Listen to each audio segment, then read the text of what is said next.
자, 우리가 신앙생활 하다 보면 이런 갈등을 만나게 되고 또 한계를 만나게 됩니다. 이런 갈등, 한계를 만날 때 우리는 거기에 빠져들면 안 되고 그걸 빨리 넘어서야 돼요. 그래서 신앙의 갈등,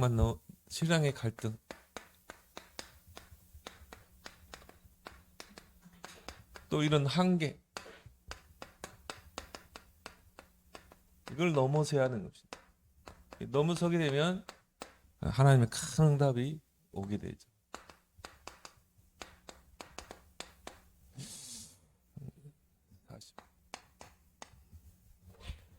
그래서 이 갈등과 한계, 우리 안에 이런 신앙의 갈등, 또 우리 안에 이런 한계를 넘어서지 못하면 결국 뭡니까? 응답이 안 와요. 그리고 이런 갈등과 이런 한계는 성령 인도를 놓치게 됩니다. 그리고 우리가 이 서론에서 못 빠져나오게 되죠. 그래서 우리가 이 갈등과 한계만 넘어서도 응답이 보이게 돼 있어요. 그래서 이번 송구영신 예배에서도 우리의 벽을 넘어서라고 그랬죠. 벽을 넘어서면 응답이 보일 텐데 우리 안에 뭔가 벽이 있다 이 말이에요. 갈등의 벽, 인간관계의 벽, 그 다음에 상처, 이념의 벽을, 또 우리가 신앙생활 하다가 이런 한계의 벽을 우리는 빨리 넘어서야 될 줄 믿습니다. 그래서 첫 번째로 복음 아닌 다른 것을 넘어서라. 이 복음 아닌 다른 것, 이걸 빨리 넘어서야 돼요. 이것 때문에 우리가 갈등하게 되거든요. 우리가 오직 그리스도 하면 갈등할 필요가 없어요. 오직 그리스도로 답 나버리면. 근데 오직 그리스도로 답이 안 나면요, 이제 모든 것이 우리에게 갈등이 되는 것입니다. 문제도 사람도 모든 게 갈등이 되는 거예요.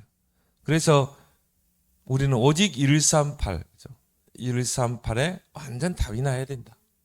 그래서 원래 답이 나면 그런 문제들이 나와 아무 상관이 없어야 돼요. 나와 아무 상관이 없어야지. 그런데 우리가 막 갈등하고 거기에 한계에 부딪히고 그러면 안 된다 이 말이죠. 그래서 복음 아닌 다른 것들은 빨리 넘어서라. 그래서 오늘 이 초대교회가 바로 오늘 우리가 읽었지만은 이런 갈등 속에 있었던 것입니다. 그래서 유대 기독교인과 이방인 기독교인. 자, 이제 안디옥 교회가 이제 이 안디옥 교회는 생겨날 때부터 평신도 중심으로 세워지고, 그리고 지구 생기고 처음으로 이방인에게 복음을 전했거든요. 그렇게 해서 세워진 교회가 안디옥 교회. 그리고 안디옥 교회는 오직 이방 선교에 방향 맞춘 교회였어요.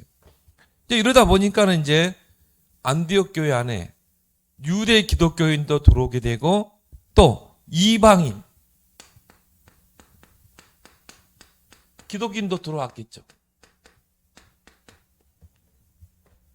근데 중요한 거는 이 교회라는 게 그래요. 교회라는 게 사회 조직과 다른 게, 세상 조직은 그렇죠. 이런 사람만 모이세요. 그러면요, 전혀 갈등이 없어요. 그런데 교회는 그렇지 않잖아요. 누구든지 오시오. 그게 교회거든요. 그러니까 우리가 자칫 복음을 놓치게 되면 신앙생활을 평생 갈등하고 시험 들고, 그러다가 나중에는 교회를 떠나게 되고 응답도 놓치게 되고 서론으로 시작했다가 서론으로 끝나는 것입니다. 우리는 진짜 본론과 결론으로 가야 되는데, 그러니까 이게 안디옥 교회가요, 이제 유대 기독교인과 이방인 기독교인들이 들어오면서부터 여기서 이제 갈등이 막 오는 것입니다. 그 내용이 이제 오늘 나오고 있죠. 오늘 우리가 읽었던 1절 3절에 보니까 어떤 사람들이 유대로부터 안디옥에 내려와서 형제들을 가르치려고 했어요. 이 사람들이 누구냐? 기독교인이라니까요. 유대 기독교인입니다. 근데 이 사람들이 형제들을, 오히려 안디옥에 있는 성도들을 가르치려 했어요. 그러면서 뭘 가르쳤습니까? 너희가 모세의 법대로 할례를 받지 아니하면 능히 구원을 받지 못하리라. 자, 오늘 유대로부터 온 자. 그러니까 완전 그리스도, 완전 복음이 되지 않고 그런 율법 사상, 선민 사상이 남아 있었던 것입니다.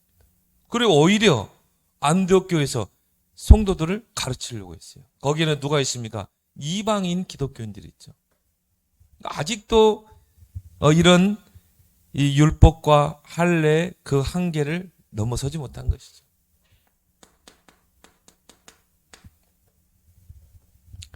그러면서 틀린 구원관을 이야기했잖아요. 모세의 법대로 할례를 받지 아니하면 능히 구원을 받지 마.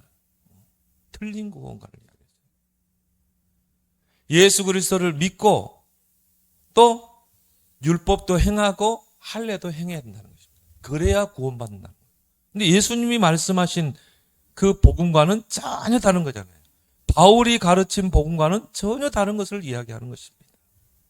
이제 여기에서 이제 다툼과 변론이 일어나게 됩니다. 2절에 보니까 바울 및 바나바와 그들 사이에 유대 기독교인, 그도 유대로부터 온 유대 기독교인들 간에 적지 아니한 다툼과 변론이 일어나지라.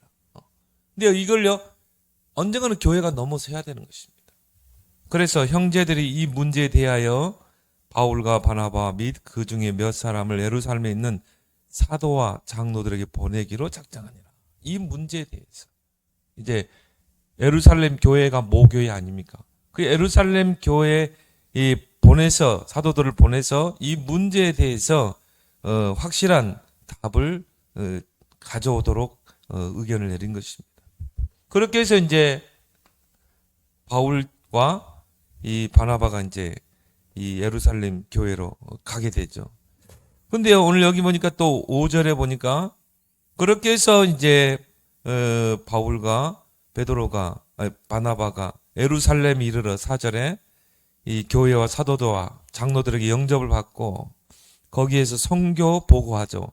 이 바울과 전도팀이 1차 선교 여행을 했는데 그 선교 보고를 이제 예루살렘 교회에서 보고를 하는 것입니다. 하나님이 자기들과 함께 계셔 행하신 모든 일을 말하며.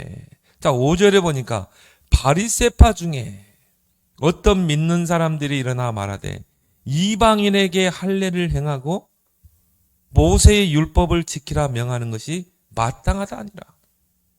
자, 바울이 사도행전 13장에 선교팀이 구성돼서 이방인 세계로 가서 복음을 전했잖아요. 그런데 이방인 그 마을로 가서 복음을 전했는데 많은 이방인들이, 유대인들이 정말 하나님의 구원 밖에 있다고 한 그 이방인들이 다 복음을 받고 들어왔다. 그 복음을 하니까 여러분 같으면 어떻게 해야 돼요? 박수 치면서 하나님께 영광 돌려야 되겠죠. 근데 바리새파 중에 어떤 믿는 사람입니다. 예수 그리스도를 구원자로 믿는 사람이에요.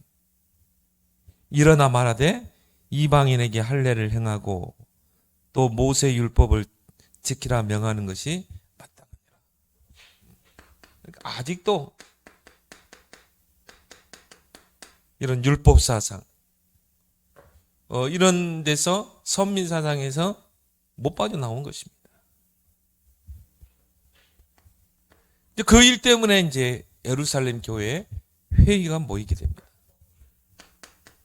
이 문제에 대해서 이제 이 교회 회의가 오늘 6절에 보면 나오죠. 사도와 장로들이 이 일을 의논하러 모였다 이렇게 말하고 있습니다.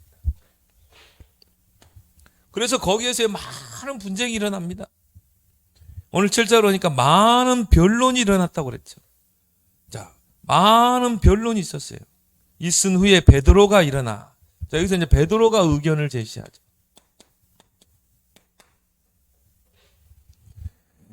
베드로가 오늘 8절에 변론 있은 후에 베드로가 일어나 말하되 형제들아 너희도 알거니와 하나님이 이방인들로 내 입에서 복음의 말씀을 들어 믿게 하시려고 오래전부터 너희 가운데서 나를 택하시고 또 내 마음을 아시는 하나님이 우리에게와 같이 그들에게도 성령을 주어 증거하게 하셨다.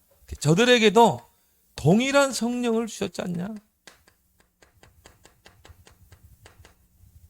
그 성령은 유대인들에게 다른 복음, 또 이방인에게 다른 복음을 준 게 아니라는 거죠. 성령은 동일한 복음을 주신 분이다. 그러면서 오늘 9절에 보니까 믿음으로 그들의 마음을 깨끗이 하사 그들이나 우리나 차별하지 않는다. 율법이 아니라 믿음으로 예수 그리스도를 오직 믿음으로 구원받지, 우리가 뭐 율법을 행하고 할례를 행하고 그렇게 해서 구원받는다는 거죠. 틀린 구원관, 잘못된 구원관을 배격한 것입니다. 그래서 하나님은 유대인이나 이방인이나 절대 차별하지 아니하시느니라. 그런데 지금 너희가 어찌하여 하나님을 시험하여 우리 조상과 우리도 능히 매지 못하던 멍에를 제자들의 목에 메어두려느냐. 이런 율법의 멍에, 이런 멍에를 메으려고 하냐. 그리스도의 복음이면 되는 건데 다른 멍에를 자꾸 이방인들에게 매게 한 것입니다. 그러면서 그러나 우리는 그들이 우리와 동일하게 주 예수의 은혜로 구원받은 줄을 믿노라. 자, 동일하게 이방인이나 또 유대인이나 동일한 구원. 오직 예수 그리스도를 믿음으로 구원을 받도록 한 게 아니냐. 이런 자기의 의견을 제시를 하죠. 그래서 예루살렘 교회에 두 지도자가 바로 베드로와 야고보예요. 그래서 이제 베드로가 자기의 의견을 성령 인도 따라 제시하죠. 그런데 오늘 13절에 보니까 베드로가 말을 마침에 야고보가 대답하여 이르되, 야고보가 이제 자기의 의견을 제시합니다. 다 예수님의 제자입니다. 정말 어떻게 보면은 그 12사도 중에 대표할 만한 그런 제자가 누구냐? 베드로, 요한, 야고보예요. 그 중에 누굽니까? 베드로와 야고보입니다. 예루살렘 교회의 두 기둥과 같은 역할을 했던 그런 지도자예요. 그러면 이 두 지도자가 거기서 바르게 복음을 이야기해야 되겠죠.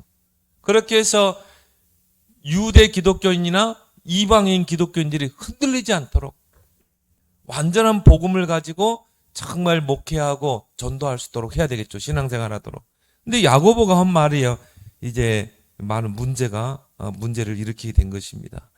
이 야고보가 그 말을 듣고 있다가 이제 16절부터 보면은 16절 18절에 그 후에 내가 돌아와서 다윗의 무너진 망대를 다시 지으며 또 그 허물어진 것을 다시 지어 일으키리니 이는 그 남은 사람들과 내 이름으로 일컬음을 받은 모든 이방인들로 주를 찾게 하려 하셨으니 즉 예로부터 이것을 알게 하시는 주의 말씀이라 함과 같으니라. 자, 야고보가 그 베드로의 말을 듣고 또 오늘 12절에 보니까 바나바와 바울이 다시 한번 이방인 중에서 복음이 증거된 그 표적과 기사에 대해서 다시 이야기하죠. 그걸 듣고 야고보가 이제 이 16절에서 오늘 18절까지 이 구약 성경을 가지고 인용하면서 말했죠. 아모스 9장 11절, 12절 말씀이죠. 그 말씀을 가지고 이제 하나님께서 이 복음으로 다윗의 무너진 망대를 일으켜 세운 것은 이방인들로 주를 찾게 하려 합니다. 이방인들이 복음 속에 들어오게 하게 합니다. 거기까지는 맞는 말을 했죠. 성령 인도받아 맞는 말을 했는데 오늘 19절, 20절이 이제 문제가 되는 것입니다. 19절, 20절 한번 보도록 하겠습니다. 그러므로 내 의견에는, 하나님의 말씀에는 그게 아니라 내 의견에는, 이방인 중에서 하나님께로 돌아오는 자들을 괴롭게 하지 말고 다만 거기서 이제 타협안을 제시하게 됩니다. 우상의 더러운 것과 음행과 목매어 죽인 것과 피를 멀리하라고 편지하는 것이 옳으니 이는 예로부터 각 성에서 모세를 전하는 자가 있어 안식일마다 회당에서 그 일을 읽음이라. 자, 이방 세계, 이방 나라에는 다 회당이 있잖아요. 그러면 거기에 있는 유대인들에게 복음을 전하면 이게 마찰이 일어날 거란 말이에요, 분명히. 그래서 우리가 타협안을 이 야고보가 제시하게 된 것입니다. 우상의 더러운 것, 예를 들어서 우상 앞에 드려진 그 제물이 있죠. 그 제물을 먹어도 되냐 안 먹어도 되냐. 이런 부분, 그거를 먹지 말도록 기준을 정한 것입니다. 근데 중요한 거는 이방인들은 거의 우상 앞에 이 우상 축제에 드려진 예물을 거의 시장에서 내다 팔았거든요. 그걸 당연히 사서 먹어야 되잖아요. 근데 이제 그거를 먹지 않도록 하게 되면 거기에서 오는 그런 부딪히는 문제들이 많이 발생한다는 것입니다. 그런데 이 야고보는 이런 우상에게 바쳐진 그 제물, 또 음행, 그리고 뭐라고 그랬죠? 부정한 음식, 또 피,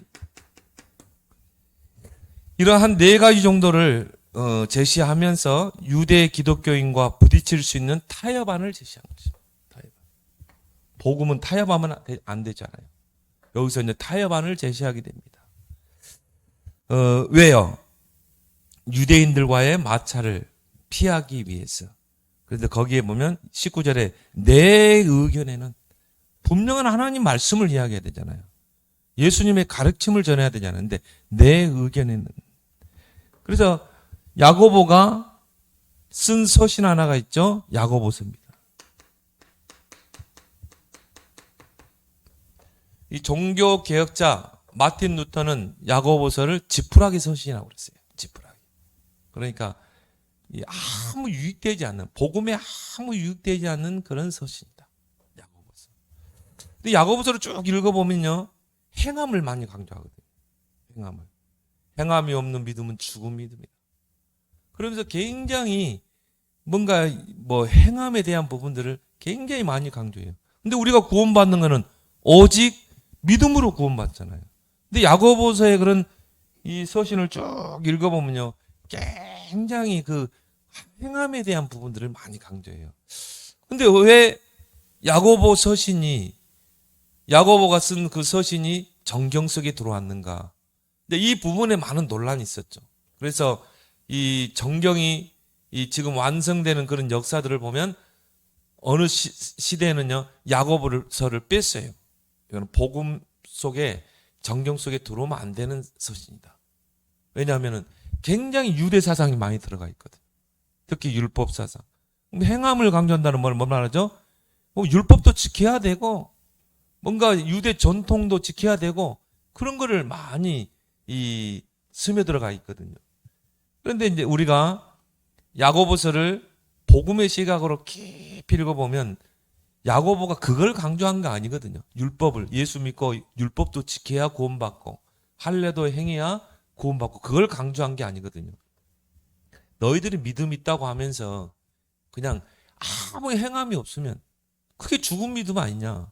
그래서 우리가 믿음 있다면서 기도도 안 하고 주일도 대충 성수하고 하나님을 향한 열심도 없고, 그 자체가 죽은 믿음이지.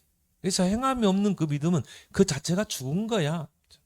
뭔가 무사안일주의, 신앙의 나태함 속에 있는 교인들을 깨우치는 그런 역할을 한 게 야고보서다. 그렇지만 우리가 또 자세히 읽어보면은 뭔가 모르는 그런 율법 사상들, 유대 사상들이 들어가 있거든요. 그래서 우리가 이 야고보의 그런 신앙 우리가 어느 정도 가늠해 볼 수 있죠.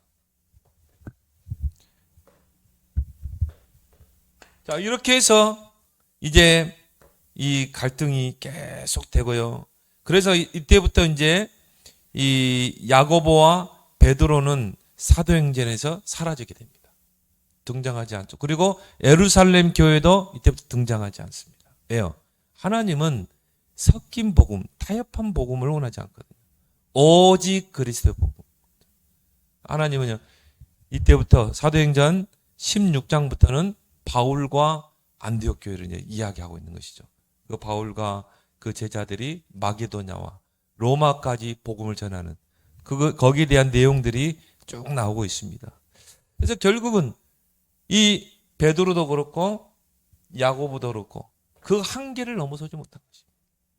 그 유대 사상의 한계를 넘어서지 못. 우리도 마찬가지예요. 우리 안에 복음 아닌 다른 것들. 우리는 그 한계를 빨리 넘어서길 바랍니다. 우리 안에 갈등하는 거 빨리 넘어서야 돼.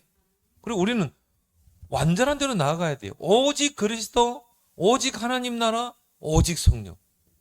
오직 그리스도로 담나고, 오직 하나님 나라에 우리의 모든 생을 올인하고, 오직 성령 충만 속으로 들어가고, 그래야지요. 막 사람 때문에 갈등하고, 신앙에 갈등하고, 한계를 넘어서지 못하고, 뭐 거기까지.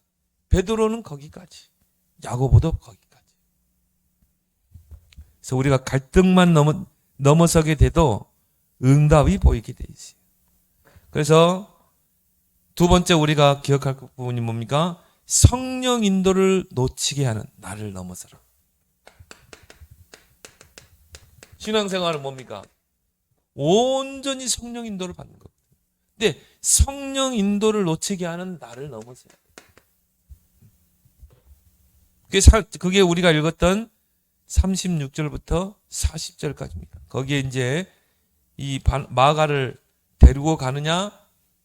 아니다. 데려가서는 안 된다. 이것 때문에 이제 바나바와 바울의 갈등이 나옵니다. 어느 정도 갈등을 했냐? 심히 다툴 정도로. 그렇게 갈등을 했어요. 근데 중요한 거는 성령의 인도냐 아니냐, 그게 중요한 거거든요. 그래서 바울과 전도팀이 1차 선교 여행을 떠나게 되죠. 사도행전 13장에 선교팀이 구성이 됩니다. 바나바와 바울. 그리고 한 팀이 이제 구성이 돼서 성령 인도받아 이 파송이 되죠. 그래서 1차 선교 여행 때는 소아시아 쪽으로 이제 선교 여행을 떠나게 됩니다. 그래서 안디옥에서 선교팀이 떠나게 되고 구브로 섬으로 선교 여행을 떠나게 되죠. 바나바의 고향이에요. 그래서 바나바가 좀 우리 고향에 와서 좀 복음을 전해달라 막 그렇게 해서 구브로로 간 것 같아요. 그리고 버가. 근데 이 바나바와 바울이 중심이 돼서 선교팀을 구성하면서 몇 사람을 데리고 갔어요. 그 중에 한 인물이 마가라는 인물입니다. 마가가 1차 선교 여행에 같이 동행했거든요. 그런데 여기까지는 잘 왔어요. 근데 이 선교 여행이라는 게 지금처럼 뭐 비행기를 타고 뭐 자가용을 가지고 뭐 가는 게 아니라 순전히 걸어 다녀야 되고 사막길을 걸어야 되고 거친 길을 걸어야 되고 또 여러 가지 위험이 도전하잖아요. 이 마가가 버가라는 지역에 있어요. 너무 힘들어가지고 중도에 포기하고 돌아와 버린 것입니다. 그래서 이제 마가는 여기서 떨어져 나가고 바울팀은 계속 선교 여행을 하게 되죠. 비시디아 안디옥.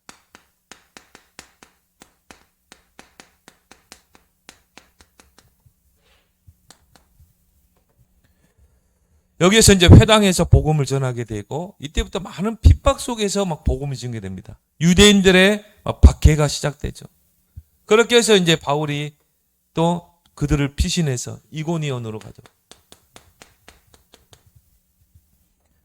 또 여기에서 이 이고니온에서 유대인들과 헬라인들에게 복음을 전합니다. 그런데 바울을 끝까지 추적하는 자들이 있거든요. 바울을 어떻게 해서라도 죽이려고 하는. 그들 때문에 바울이 또 여기서 유대인들과 헬라인에게 복음을 잠깐 전하고 또 도망을 하게 되죠. 그렇게 해서 간 곳이 어디입니까? 루스드라죠. 루스드라에서 바울이 복음 전하다가 이제 뭡니까? 거기에서 안진뱅이를 이렇게 세우죠. 근데 그것 때문에 이제 돌로 맞게 되잖아요. 뭐 유대인들이 뭐 돌로 쳐가지고 거의 뭐 반시체를 만들어 놓은 거죠. 그런데 바울이 그 아픈 몸을 이끌고 다시 들어가서 성으로 들어가서 찾아 세운 인물이 누굽니까? 디모데입니다. 2차 선교 여행 때 바울이 다시 루스드라를 찾아서 그 디모데를 데리고 선교 여행을 떠나게 됩니다. 그리고 이제 더베로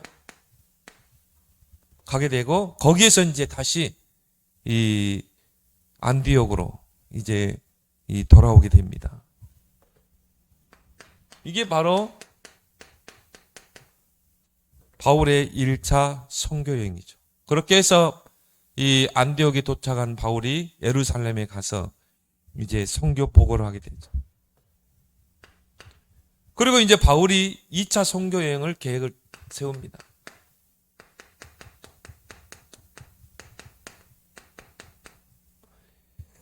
이 차 선교 여행은 바울이 그동안 밟았던 그 지역을 다시 한번 순회하면서 제자들의 마음을 굳게 하기 위해서. 그래서 전에 1차 선교 여행 때 갔던 그 코스를 다시 가게 되고요. 그러면서 이제 거기를 소아시아를 넘어서 마게도냐로 가게 되죠.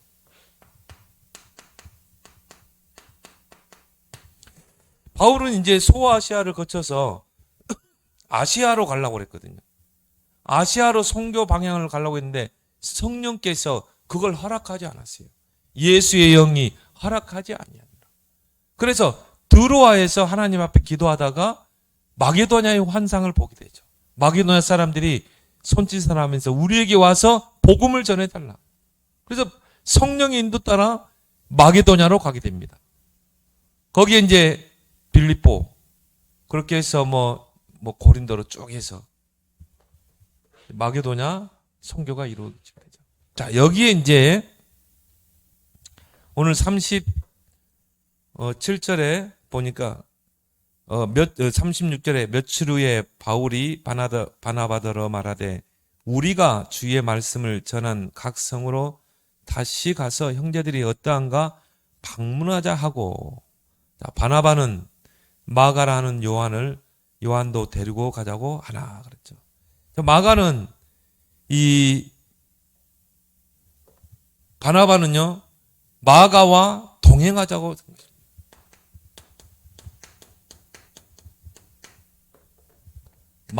마가를 데리고 가자. 근데 이 마가는 1차 선교 여행 때 끝까지 가지 못하고 중도에 포기하고 돌아온 인물 아니겠습니까? 그런데 바나바는 이 마가를 끝까지 데려가자고 그랬어요. 그럴 수밖에 없는 게 뭐냐면은 이 바나바의 생질이 바로 이 마가거든요. 그러니까 마가의 그 어머니가 아마 그 이모였던 것 같아요. 그러니까 사촌이겠죠. 그러니까 바나바는 물론 거기서 돌아왔지만은 마가가 함께 가면은 자기에게 편할 것 같아서 그렇게 해서 마가를 데리고 가려고 이제 바울에게 이야기하게 된 거죠. 그리고 이 마가도 바나바와 같이 구브로 출신이었어요. 얼마나 가깝겠습니까?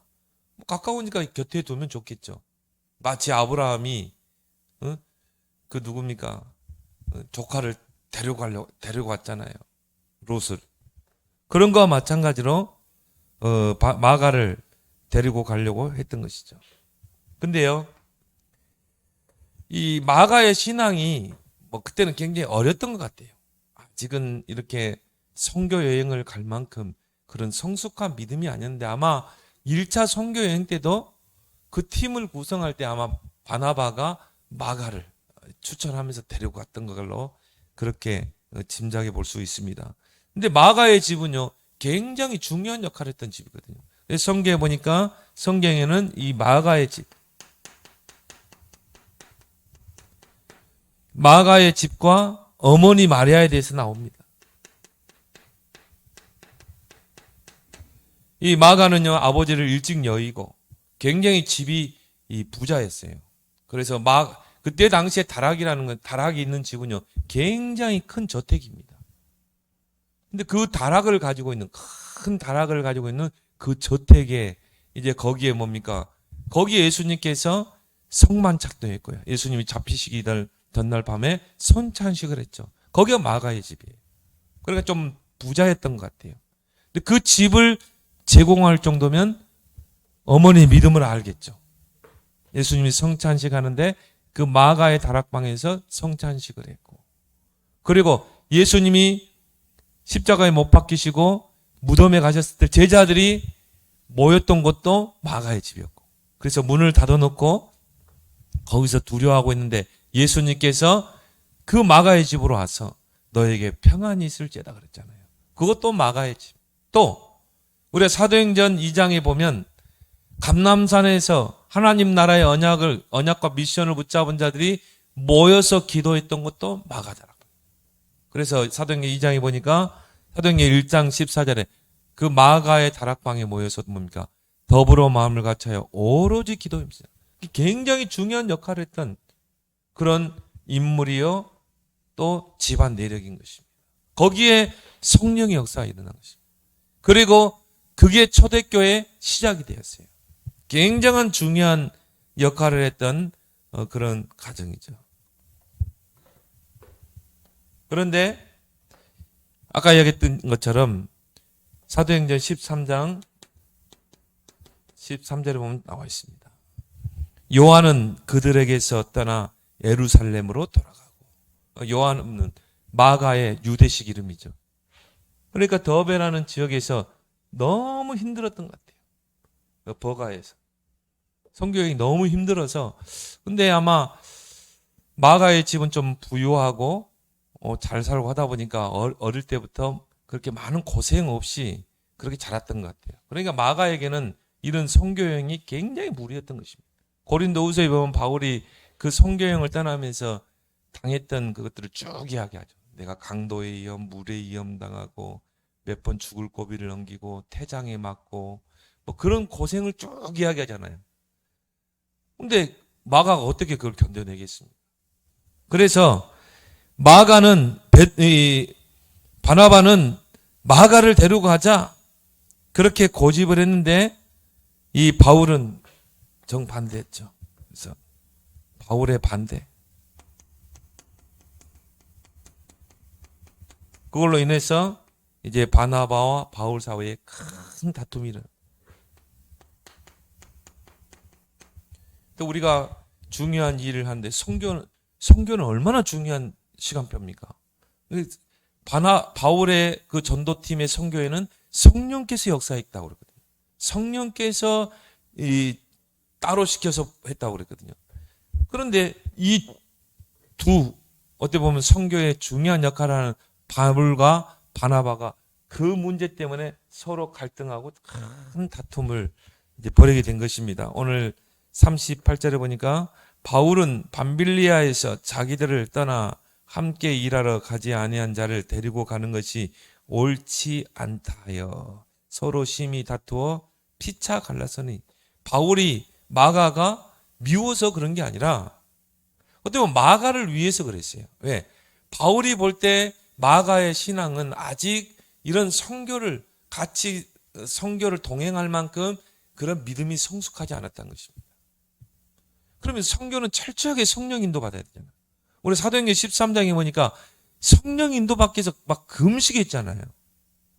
그런 성령 인도를 받아야 되는데, 그런 마가라는 그 한 사람 때문에요, 자칫 우리가 성령 인도를 놓치게 되고 또 선교지에서 서로 갈등이 일어날 수 있다 이 말이죠.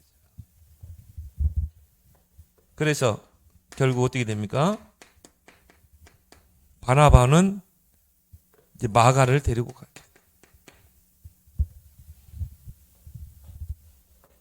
그리고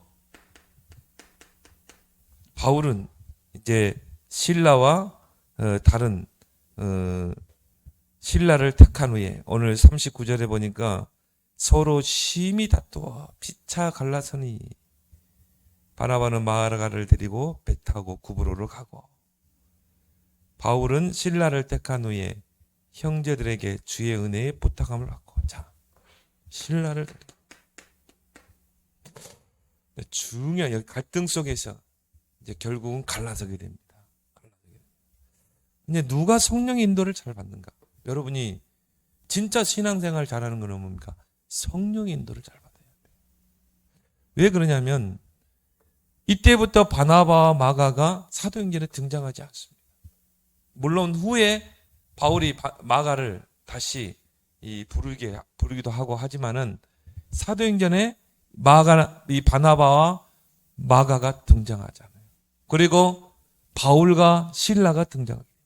이 실라라는 인물은 이 에베소에서 바울이 감옥에 갇혔을 때 같이 실라도 가게 되죠.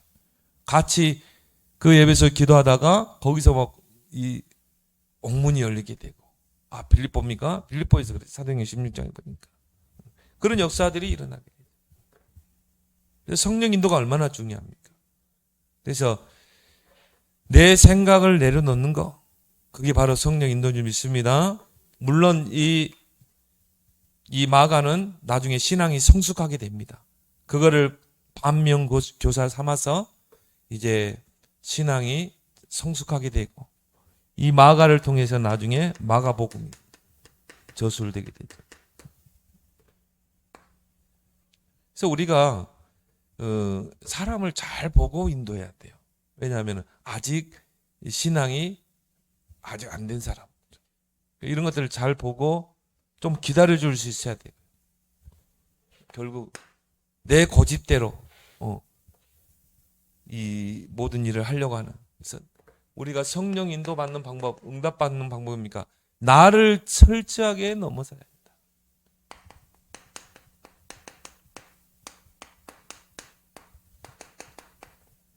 자, 여기도 마찬가지예요. 야고보. 내 생각에는 그랬거든요. 하나님이 말씀하시기를 이래야 되는데 나라는 그 한계를 넘어서지 못한 것입니다. 그리고 오늘 이 바나바도 마찬가지죠.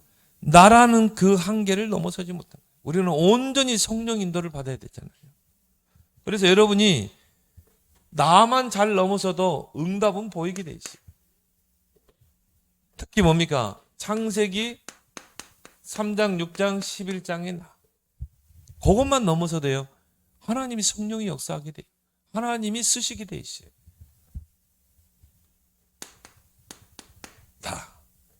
또 나의 생각, 이거 빨리 넘어서야 됩니다. 그리고 뭡니까? 나의 동기. 이게 베드로는 결국은 동기 아닙니까? 그래, 마가가 1차 선교여행 때 이런 실수를 했지만 그래도 자기 곁에 두려고 한 것이죠. 뭔가 자기 곁에 두면 편하고 또 뭔가 심부름도 시킬 수 있고, 그거는 결국 뭡니까? 내 동기거든요. 내 생각이거든요. 이런 것만 여러분이 넘어서도 하나님이 역사하게 돼요. 그래서 이때부터 바울과 이 실라가 가는 현장에는요, 늘 바울아 두려워 말라, 내가 너와 함께하니라. 그 바울의 사역 속에 하나님 늘 함께 하셨잖아요. 그래서 우리 안에 뭔가 이 창세기 3장, 6장, 11장의 각인, 뿌리, 체질, 이걸 우리는 빨리 넘어서야 된다. 이런 것이 우리 안에 함정과 틀과 올무로 딱 있는 것입니다. 받기가 쉽지 않죠. 나라는 그 틀에 안에 갇혀 있는 거죠. 그러니까 성령 인도를 놓치게 되죠. 결국은 나의 한계를 넘어서지 못한 것입니다.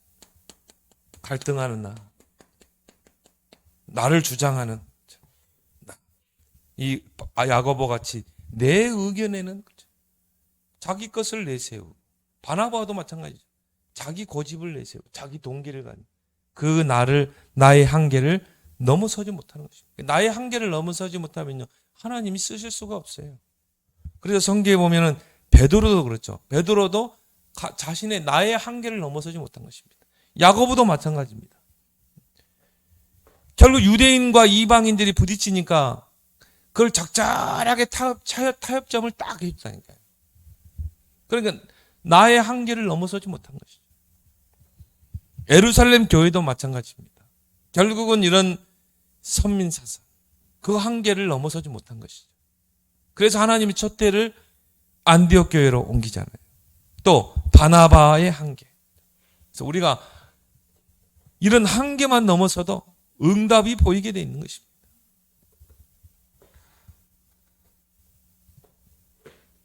근데 우리가 이 한계에 갇혀 있으면요, 이게 안 보이게 돼 있어요. 237 치유성. 이제 우리가 받을 응답이 이거거든요.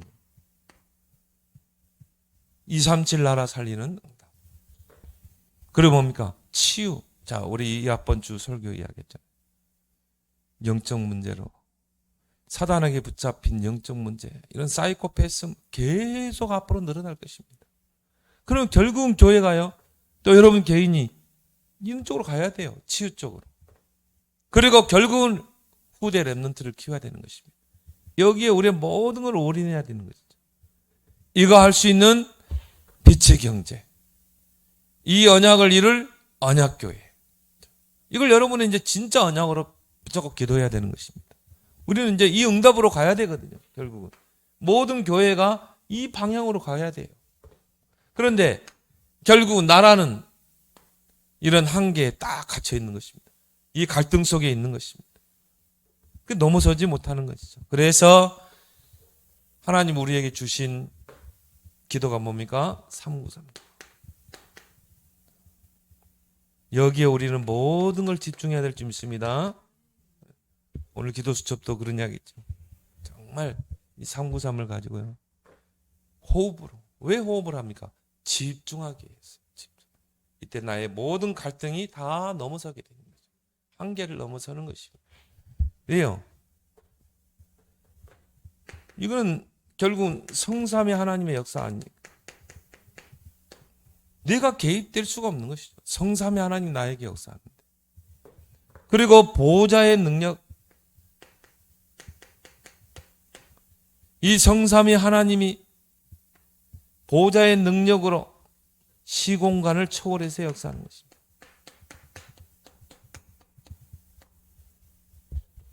그래서 여러분들이 정말 이 오늘 본문을 통해서 나는 저 갈등하는 부분이 없는가, 나의 한계에 갇혀 있지 않는가, 여러분을 돌아보고 그런 모든 갈등과 한계를 넘어서는 여러분이 되기를 예수 그럼 축원합니다.